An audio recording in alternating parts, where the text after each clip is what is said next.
Roger Cruz is Associate Dean and Director of Graduate Studies in the College of Arts and Sciences and Professor of Psychology at the University of Memphis.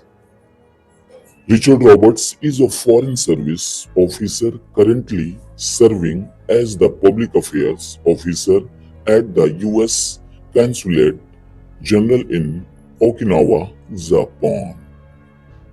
Cruz and Roberts are the co-authors of Changing Minds, How Aging Affects Language and How Language Affects Aging, from which this article is excerpted. This story originally featured on MIT Press Reader. Have you ever had trouble thinking of someone's name? Perhaps you can't even see the face of the person in your mind's eye, and you would immediately recognize the name if a friend suggested it to you. Although this happens frequently with names, it's the same for any word.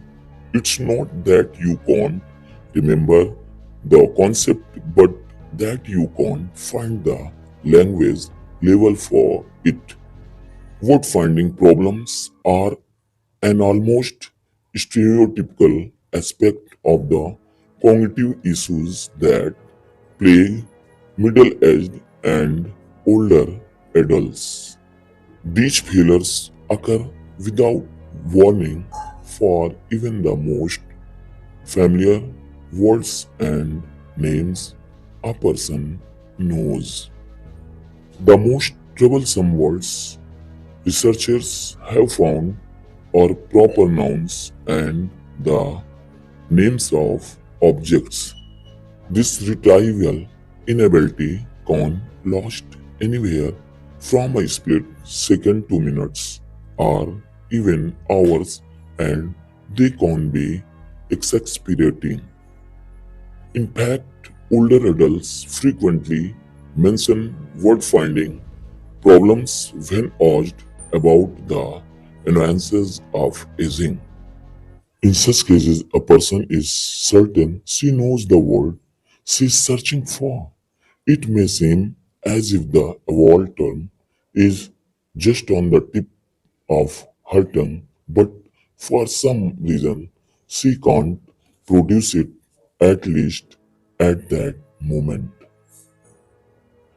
In fact, psychologists refer to such experiences as tip of the tongue states, but are they really the harbingers of befuddlement that they appear to be? Studying thought presents certain challenges to psychologists who want to understand how and why such states occur. Much like astronomers who study ephemeral phenomena like supernovas, researchers know that thought states will eventually happen, but not exactly when.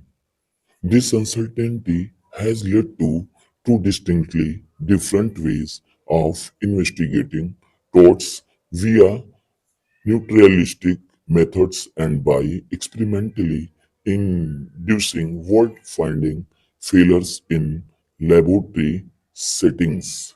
Researchers studying word finding and thought have tried to quantify two aspects, in particular how often these states occur and the likelihood that they are resolved.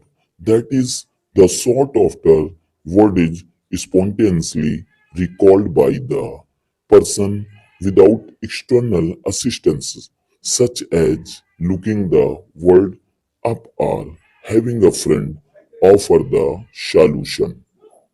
There are studies in which people write down every time they experience a thought state, allow researchers to assess both frequency and resolution rates.